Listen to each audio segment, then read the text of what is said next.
Cory, you ready? Yeah. Here in the United States of America, we are one nation split into two Americas. The rural versus urban divide. Oh, hold on here. The rural versus urban divide? That doesn't even sound like me. Yeah, we changed your voice, added some dark music. No, I mean the script. I'm not even sure the divide actually exists. Good way to build some drama, right? Yeah. All right. Well, we're not going to be like everybody else. Let's start this over. Let's re-rack it. This is Perham. It's a thriving small town in rural Minnesota. There's a state-of-the-art school, a top-ranked hospital, and it's surrounded by more than 1,000 lakes. It's where I was born and raised, and it's where I was in a hurry to leave for a larger city. And there's nothing wrong with that. It's just, as I'm getting older, I'm starting to wonder, are we in the right place right now? Hey, I'm Cory Hepola. I grew up in a small town, but since I was 8, all I ever wanted was to move to a big city and work as a TV news anchor in Minneapolis, Minnesota. Now, I'm 40-something, married with 3 little kids, and all I think about is moving back to a small town. Why? And where? And what do I really know about rural living? I was going to find out. Every time that we leave the Twin Cities and we start heading west on these 2-lane roads out in the country and start getting closer to Perham, I just feel this sense of relief. Where is Perham exactly? Perham is a town of 3,500 people in Otter Tail County, Minnesota. It's about 3 hours northwest of Minneapolis. 2 hours and 45 minutes. For some. Since 2000, Perham has experienced steady growth, its population climbing nearly 30%. And that doesn't even count all the people moving in to live on the lakes. I grew up on a small lake just outside of Perham. It's weird because when I come back and I'm home, I'm instantly transported to being a little kid again. You see those pine trees? When I was a kid, they were like this high. I remember kind of like jumping over them. And so isn't that amazing to see how big and tall and strong they got? It's crazy how quickly time goes. We're experiencing the other end of that right now. My wife Camille and I, we've been married for more than 12 years. We have 3 young kids. Our oldest is 9 and our twins are 8. Yeah, that happened quick too. 3 kids in 17 months. It's funny though, not every day goes fast, but the years seem to be speeding up. They'll be driving off before we know it. Okay, you see where the camper is? When I turned 16 and 17, I had an old truck. An S10, teal. I'd have to park it outside in the driveway. But it gets so cold in the winter, we had to run up an electrical cord and plug it in. Do people know that? We have to plug in our cars in the winter so that they start up the next day. In the winter, you'd come down at 0 degrees or colder. You have to unplug the truck before you'd take off. Never thought anything about it. It's what we do and what we've always done. My parents grew up around here too, in another small town. Beautiful story. They met in 7th grade, started dating, got married after high school at 20 and 19 years old. They had me, then my sister, and then my parents started their own small business in Perham. They worked really hard to give us every opportunity. It always felt like we had everything we needed as a family, and in our small town too. Now, that doesn't mean we had everything. Like we didn't have a Taco Bell, we didn't have a Target, but I don't know. We weren't obsessed with wanting what we didn't have, and there's a piece with that.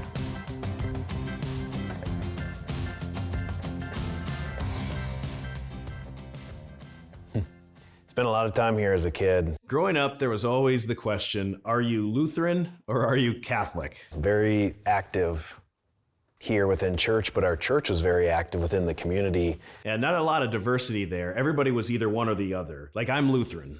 I remember the Great Flood, the Red River Flood in 1997.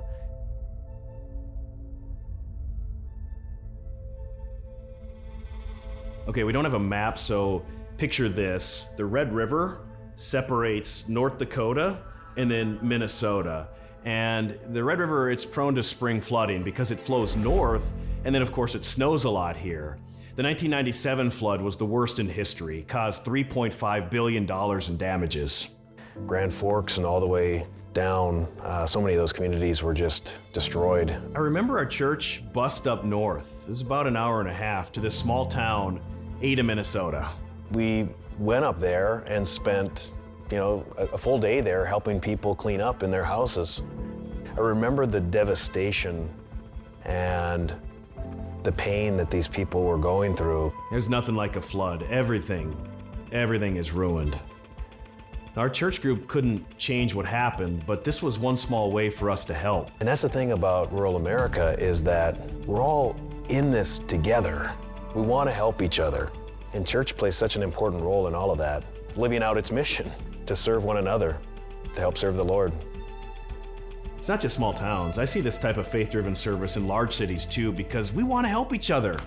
I think it's human nature, and that's why I said the thing at the beginning. Hold on here.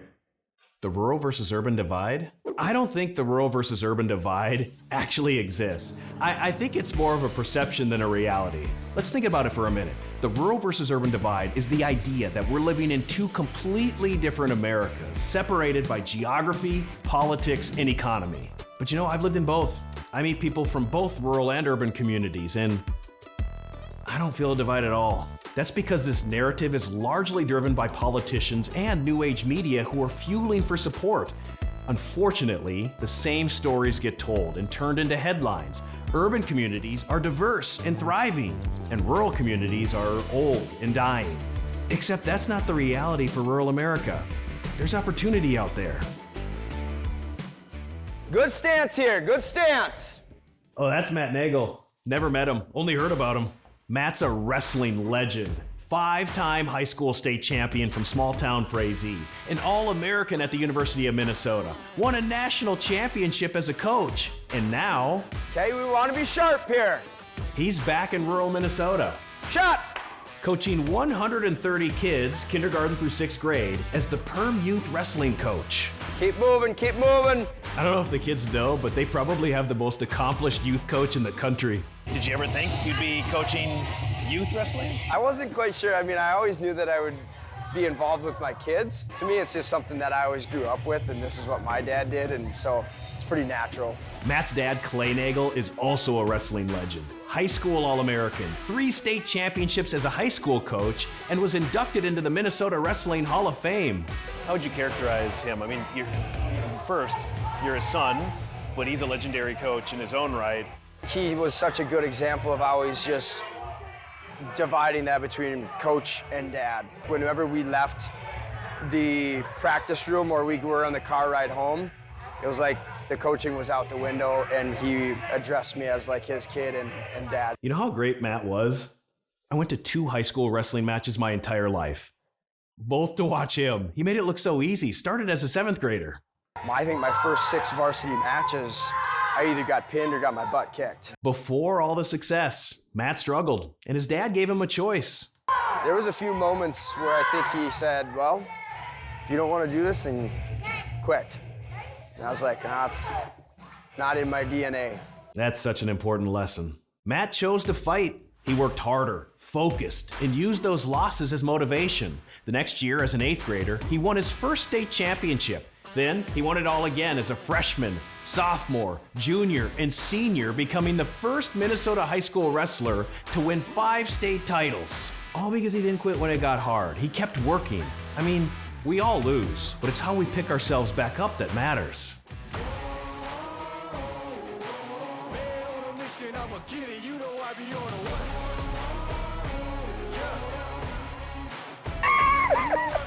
What? Is it bad? Yep. Yeah. Is it that bad? So let's start jogging. Round the circle. Round the circle. What do I know about wrestling? I don't know anything about wrestling. I entered one tournament as a kid. Perfect. Hands are down, loose, just like those kindergartners I was coaching. Yep, just like that. I must have been 2nd grade for that tournament. This is how I teach the kindergartners. Okay. Heel, toe, knee, and back up. So heel, toe, Nope. You got it. That's what all the little kids do too. My opponent picked me up, threw me down, pinned me in 10 seconds. You get in there, so you get this position. So, oh! That happened quick. Just like that, actually. After becoming an All-American and then helping the Gophers win a national championship as a grad assistant, Matt moved to Moorhead, Minnesota to join his dad's staff at Division III Concordia College, where he spent 8 seasons, 5 as an assistant, and then 3 more as a head coach. Then, in 2016, a dream come true. A chance to coach at the Division I level at North Dakota State in Fargo. NDSU had an opportunity. I was there. We were competing in the Big 12. You're then now recruiting the best guys in the country, and it was, you know, kind of right where I wanted to be. He had it all. A loving wife, 3 young kids, and his dream job. But sometimes, dreams change. By the time I got to the end, it was, you know, I was on the road, you know, close to 90 to 100 days a year. We found ourselves over holidays coming back. And it was like, ah, man, we got to go back to Fargo. Sunday scaries. Yeah, it's when you get that pit in your stomach thinking about Monday and having to go back to work. And then it was like in the summertime, and we were, you know, going to the lake, and it was like, oh, I got to go back to work on Monday. And it was like, well, why don't we just live here? It's one thing to feel that way or to say it. It's another to actually move. For one, you've got to have a job.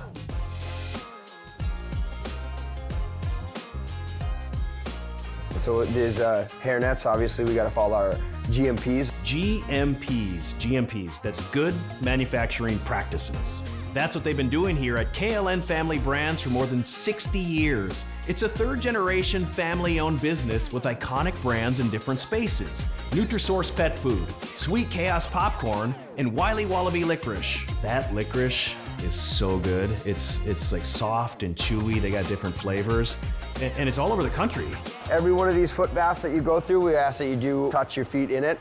It helps keep down any of the bacteria that could be on our shoes. This is our hand washing station. Everybody's got to wash their hands. Matt looks comfortable now, but when he was walking away from his Division I wrestling career in Fargo, he was nervous. Wondered what kind of job could he get in a small town? Would it pay? Would he feel purpose? And so when I first came here, there was a wall that went straight here, and this was all warehouse. So none of this equipment even existed. I think there's this perception that there aren't any good jobs in rural America, or that you have to give up your dreams to move back home.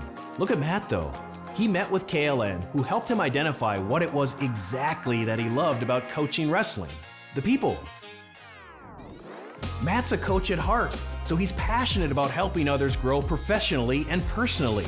KLN found a way to utilize Matt's skills in a new way: recruitment and onboarding coordinator. So all of this automation today is all relatively new. Oh, within the last couple of years. Correct. A great job at a growing company. Today, KLN Family Brands is booming with a 16-acre campus, more than 1 million square feet of production space, and about 1,000 employees.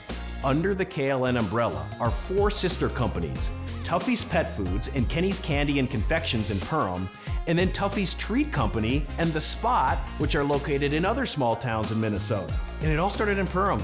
And actually, I remember as a kid, it was just Tuffy's Pet Foods. That was the founder's nickname, was Tuffy. Wait, Tuffy? Yeah, Tuffy. Well, that's a nickname, but his real name was Daryl Nelson. Actually, it's a great story. So when Daryl was a kid, he fell out of a tree. Everyone thought that he was hurt really bad. Instead, he just got up, brushed it off, and kept playing. And so the kids gave him the nickname Tuffy, which stuck for life. Tuffy and his son Kenny Nelson started Tuffy's Pet Foods in 1964. Then, in 1987, the Nelsons opened Kenny's Candy to make licorice. 20 years later, they perfected it. They came out with the best ever, that Wiley Wallaby's licorice. And it's made right here, in our small town in rural Minnesota. Here's how they do it. First, Kenny's receives all the ingredients in different packaging. That's bulk, totes, barrels, and bags. Then the team mixes the exact amount of ingredients in small batches, which is checked for quality. Step 3, the batch is heated to the right temperature and tested to make sure it's cooked perfectly. After that, the product is taken out and formed to give it its iconic twist.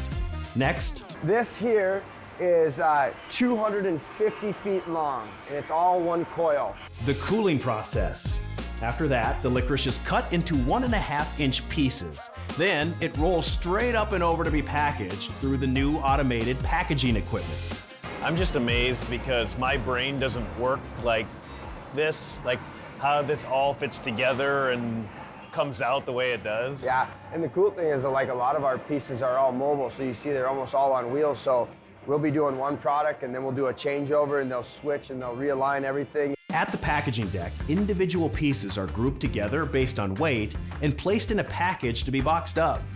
So it's pretty neat. They grab the cardboard box, lifts it up, folds it perfectly, brings it over here, alternates, and then these machines pick it up, bring it in there, folds it, tapes it, everything, finished product. The machine tapes it? All the way.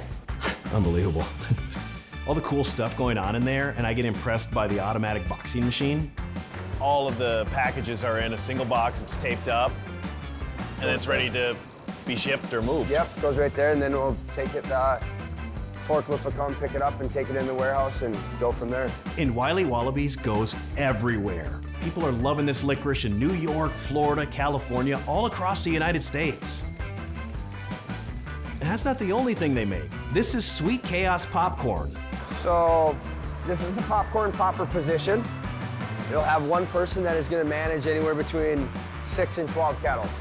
Right now, Kenny's has 60 kettles, which produces about 2,500 pounds of kettle corn an hour. As the popcorn is popped, the kernels that didn't quite make it are pulled out, with the quality popcorn salted and moved along a conveyor belt. Then, it's time for the drizzle. So this is where they take all of the, whether it's a white chocolate or a peanut butter, they melt it into there. Yeah, there's a job to manage chocolate. Huh? Is it warm? Oh yeah, look at that.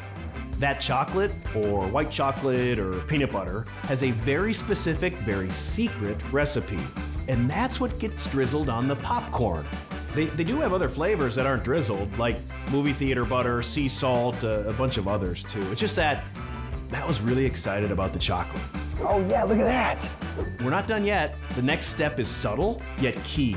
Sweet Chaos has to cool, so it goes into a big air conditioner to allow the drizzle to set.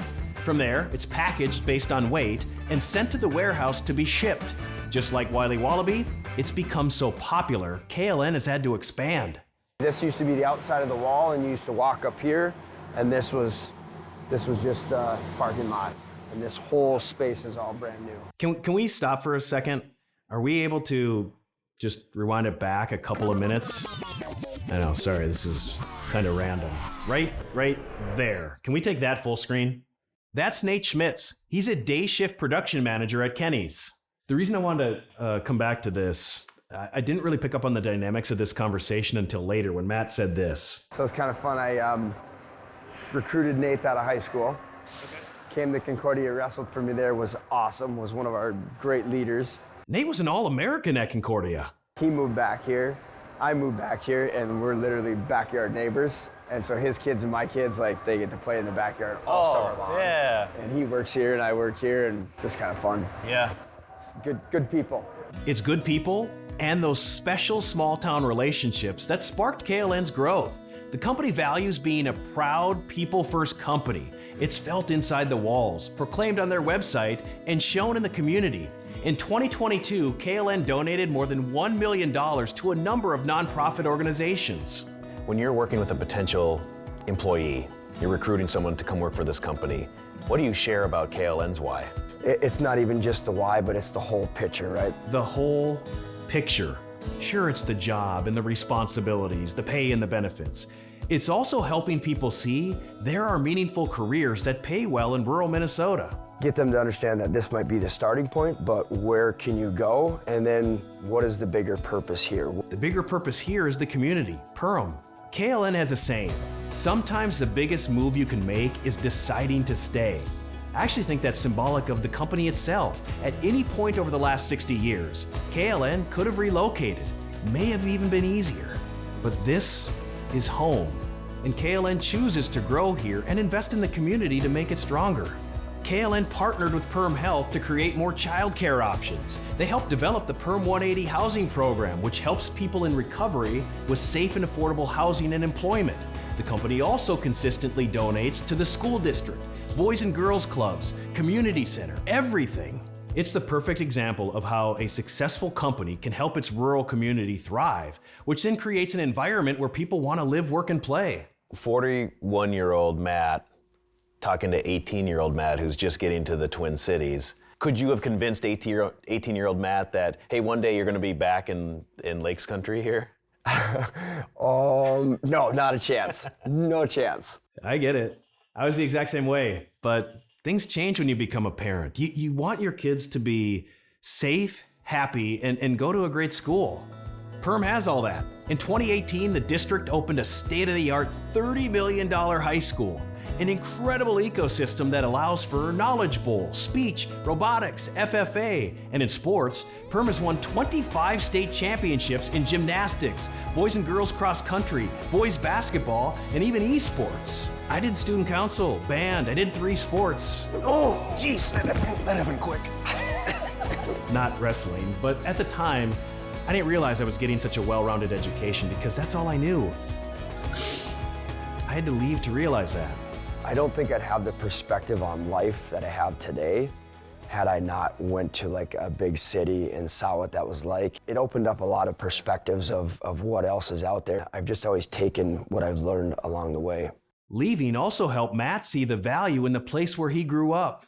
Still, there can be a mental barrier to moving back home or to moving to a rural area, as if something went wrong in your life for that to happen.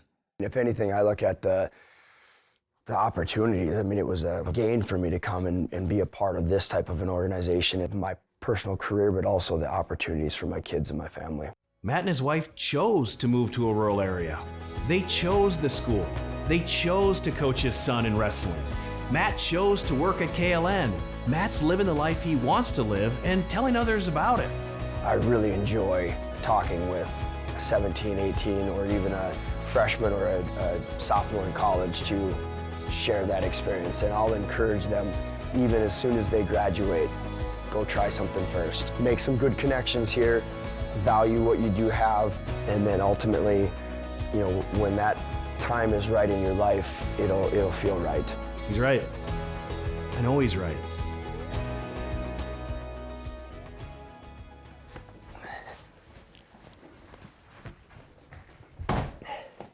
It's pretty heavy.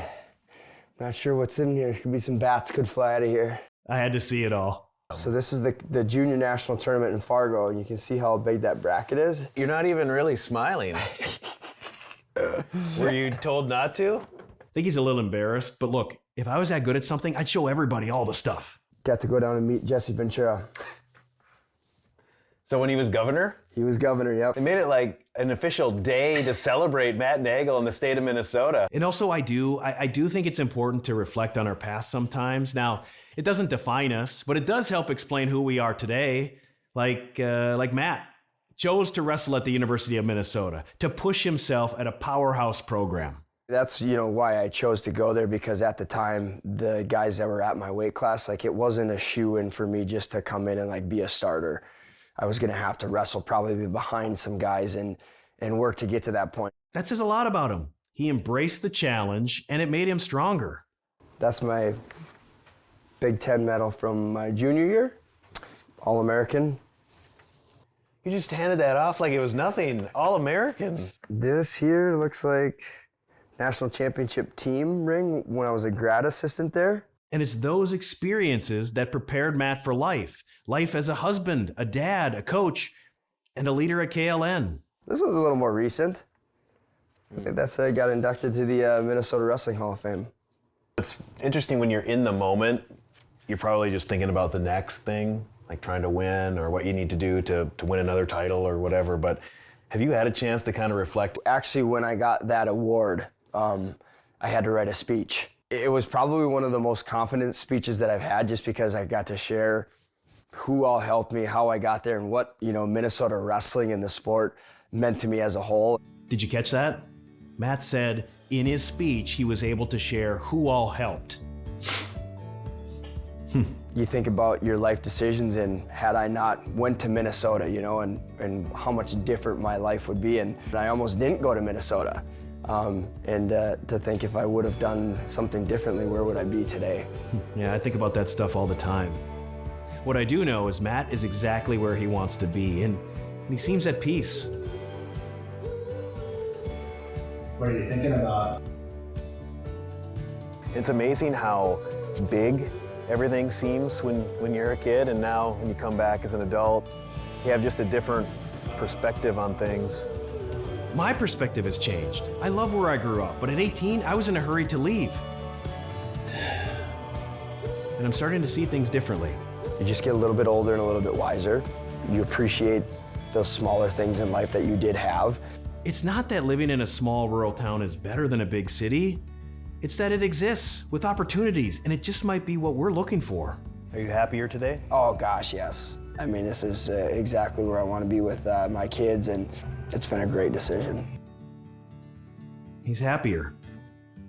Isn't that what it's all about? Do you think there are other rural communities out there like Perham? On the next, My Town. Have you ever seen Indiana Jones? That's what I feel like this is right now.